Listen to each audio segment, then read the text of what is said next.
ये आकाशवाणी रायपुर है। छत्तीसगढ़ी समाचार बुलेटिन के संग धर्मेंद्र दुबे के जय जोहार। आज के प्रमुख समाचार।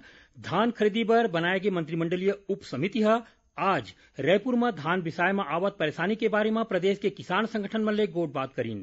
केंद्र सरकार और किसान संगठन मन के बीच अगला दौर के गोठ बात 4 जनवरी को होही और केंद्र सरकार प्रधानमंत्री आवास योजना शहरी के तहत छत्तीसगढ़ में चलाए जात मोर जमीन मोर मकान मॉडल ला काली 1 जनवरी के प्रधानमंत्री नरेंद्र मोदी पुरस्कार दिही।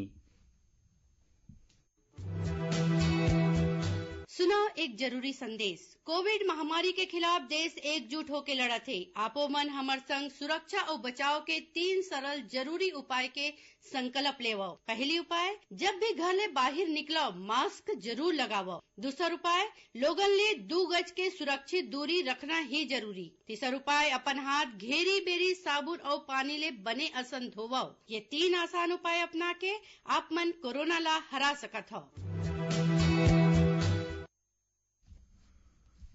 अब समाचार विस्तार ले।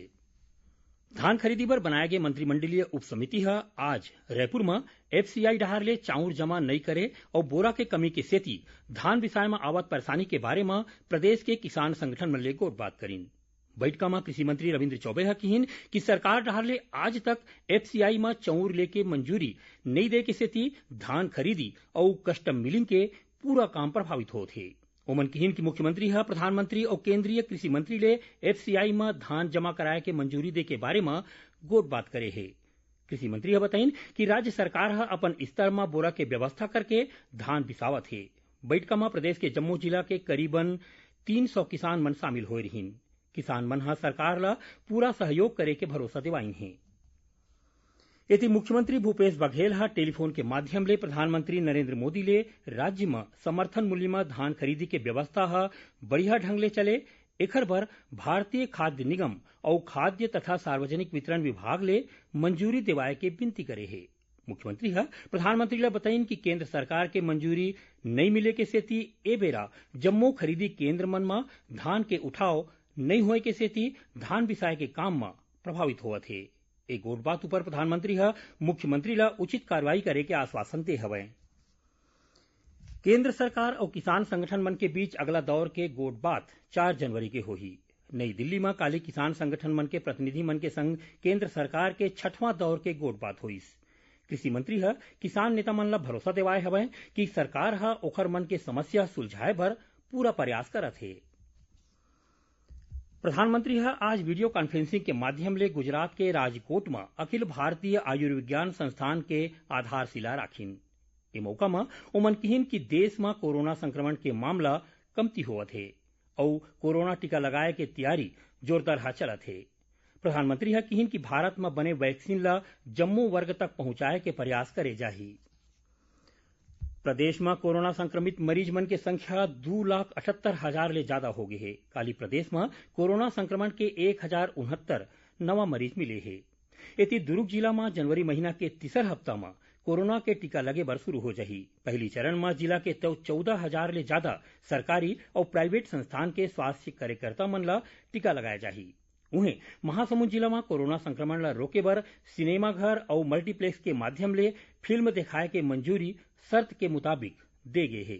उती राजनांदगांव में कोरोना संक्रमण के खतरा ला देखत आज अधरतिया और नवा साल के पहले दिन भर स्वास्थ्य विभाग की टीम विशेष व्यवस्था करे है। भीड़ वाले जगह में कोरोना जांच करे और सैंपल लेबर 6 ठीन मोबाइल मेडिकल टीम तैनात करे गए है। तब जांजगीर चांपा जिला कलेक्टर कहे हवे कि नवा बछर के कार्यक्रम के दौरान कोरोना से जुड़े दिशा निर्देश के पालन करना जरूरी है। छत्तीसगढ़ी समाचार बुलेटिन आप मन आकाशवाणी रायपुर ले सुनत हव। छत्तीसगढ़ के खबर ले है आपके वास्ता और खबर के विश्वसनीयता ले है हमार वास्ता। आकाशवाणी समाचार रायपुर के प्रादेशिक समाचार बुलेटिन के संगे संग हमार समसामयिक कार्यक्रम आप रेडियो के संग अपन मोबाइल में घलो सुन सकत हव। आकाशवाणी समाचार फेसबुक, ट्विटर और यूट्यूब में घलो हावय। हमार फेसबुक पेज हरे Chhattisgarh news on AIR, Twitter handle CGAIR news और हमार यूट्यूब चैनल हरे छत्तीसगढ़ AIR न्यूज। तो अब रेडियो के संगे संग आपके मोबाइल के माध्यम ले हम आप तक पहुंचत हन। छत्तीसगढ़ के हर खबर पर सुनत रहो आकाशवाणी समाचार। अब आगू बढ़बो बाँचे समाचार कोती। केंद्र सरकार प्रधानमंत्री आवास योजना शहरी के तहत छत्तीसगढ़ में चलाए जात मोर जमीन मोर मकान मॉडल ल काली 1 जनवरी के प्रधानमंत्री नरेंद्र मोदी ह पुरस्कार दिही। संगे संग डोंगरगढ़ ला बढ़िया काम करैया नगर पालिका के श्रेणी में सम्मानित करे जाही। ए मौका में मुख्यमंत्री और नगरीय प्रशासन मंत्री ह राज्य के लोगन मन ला और नगरीय प्रशासन विभाग के योजना के बढ़िया कामकाज पर बधाई दे हवय। केंद्र सरकार हा कोरोना महामारी ला ध्यान में राखत कर देवैया मन बर आयकर रिटर्न भरे के तारीख 10 जनवरी तक बढ़ा दे हे। कंपनी मन बर वित्त बछर 2019-20 के आयकर रिटर्न भरे के आखिरी तारीख घलो 15 फरवरी तक बढ़ा दे गे हे। एकर अलावा विवाद से विश्वास योजना में घोषणा पत्र भरे के आखिरी तारीख 31 जनवरी तक बढ़ा दे गे हे। प्रत्यक्ष कर और बेनामी अधिनियम के अधिकारी मंडहार ले आदेश पारित करे या नोटिस जारी करे के तारीख ल 31 मार्च तक बढ़ा दे गे हे।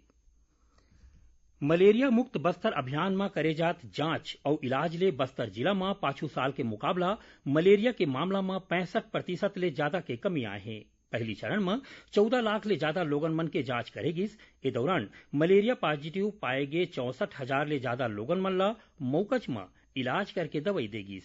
दूसर चरण में 23,75,000 लोगन मन के जांच करेगे हे, जेमा 23,000 ले ज्यादा लोगन मन के इलाज करेगिस। उन्हें तीसर चरण में स्वास्थ्य विभाग के 222 टीम घरों घर जाके सर्वे करत हे। गृह मंत्री ताम्रध्वज साहू रायपुर में काली अपराध अनुसंधान विभाग सीआईडी के कामकाज की समीक्षा करीन। ओमन अनियमित वित्तीय कंपनी मन के खिलाफ दर्ज लंबा प्रकरण के निपटारा के संगे संग मानव तस्करी अपहरण और गंवाए मनखे मन ले जुड़े प्रकरण मन के निपटारा में तेजी लाए के निर्देश दिन। भारतीय जनता पार्टी के बड़का नेता और पूर्व विधायक ओम प्रकाश राठिया के आज निधन हो गए। ओमन 54 साल के रहीन। श्री राठिया रायगढ़ जिला के धरमजयगढ़ विधानसभा क्षेत्र ले 2 बार विधायक रहीन। राज्यपाल मुख्यमंत्री पूर्व मुख्यमंत्री डॉक्टर रमन सिंह नेता प्रतिपक्ष धर्मलाल कौशिक के संगे संग भाजपा और कांग्रेस के कतकोन पदाधिकारी मन श्रद्धांजलि अर्पित करे हे। स्वतंत्रता संग्राम सेनानी और अविभाजित मध्य प्रदेश के पहली मुख्यमंत्री पंडित रविशंकर शुक्ल के आज 63वां पुण्यतिथि हरे। ए मौका में रायपुर के संगे संग प्रदेश में कतकोन कार्यक्रम राख के ओमन ला श्रद्धांजलि दे जात हे। रायपुर के संगे संग राजनांदगांव के कांग्रेस भवन में श्रद्धांजलि सभा के आयोजन करेगिस। भिलाई के सेक्टर 9 अस्पताल चौक के तीर पंडित शुक्ल के मूर्ति ऊपर माला चढ़ा के ओमन ला सुरता करेगिस। राज्यपाल और मुख्यमंत्री पंडित शुक्ल के पुण्यतिथि के मौका में ओमन ला श्रद्धा सुमन अर्पित करे हे। प्रदेश में 2020 के विदाई और नवा बछर 2021 के स्वागत के तैयारी पूरा हो गई है। राजधानी रायपुर के संगे संग प्रदेश में नवा साल के खुशी के माहौल दिखत है। फिर कोरोना संक्रमण ला देखत जारी दिशा निर्देश के मुताबिक कमती लोगन मिलके ऐसो नवा साल मना सकी। पुलिस प्रशासन डहार ले घलो सुरक्षा के तगड़ा व्यवस्था करे गए है। राज्यपाल अनुसुईया उइके मुख्यमंत्री और विधानसभा अध्यक्ष प्रदेश के लोगन मन ला नवा बछर के बधाई और शुभकामना दे हवै। ओती धमतरी में मसीही समुदाय मंडहार ले बुराई ऊपर अच्छाई के जीत के प्रतीक के रूप में आज अधरतिया ओल्ड मैन बर्निंग सेलिब्रेशन के आयोजन करे जाही। और थोरकुन समाचार सार में पुलिस और माओवादी मन के बीच मुठभेड़ में वीरता के परिचय देवैया 99 जन पुलिसकर्मी मन ला आउट ऑफ रिटर्न प्रमोशन देगिस। इंदिरा गांधी कृषि विश्वविद्यालय के कुलपति डॉक्टर एस.के. पाटिल ला भारतीय कृषि विश्वविद्यालय संघ के अध्यक्ष बनाए गए हैं। राजनांदगांव में आज सीटू के बैनर तले आंगनबाड़ी कार्यकर्ता और सहायिका मन अपन 12 सूत्री मांग ला लेके धरना प्रदर्शन करीन। और कबीरधाम जिला के पुलिस चौकी पोड़ी के पुलिस टीम 155 किलोग्राम गांजा के संग 3 जिन लोगन मन ला गिरफ्तार करे है। जब्ती गांजा की कीमत 15 लाख रुपया बताया जात है। आखिर में प्रमुख समाचार एक गांव फिर धान खरीदी पर बनाए गए मंत्रिमंडलीय उप समिति आज रायपुर में धान बिसाय में आवत परेशानी के बारे में प्रदेश के किसान संगठन मन ले गोट बात करीन। केंद्र सरकार और किसान संगठन मन के बीच अगला दौर के गोट बात 4 जनवरी के होही। और केंद्र सरकार प्रधानमंत्री आवास योजना शहरी के तहत छत्तीसगढ़ में चलाए जात मोर जमीन मोर मकान मॉडल ला काली 1 जनवरी के प्रधानमंत्री नरेंद्र मोदी पुरस्कार दी। एक संग छत्तीसगढ़ी समाचार बुलेटिन इहे सिरावत है।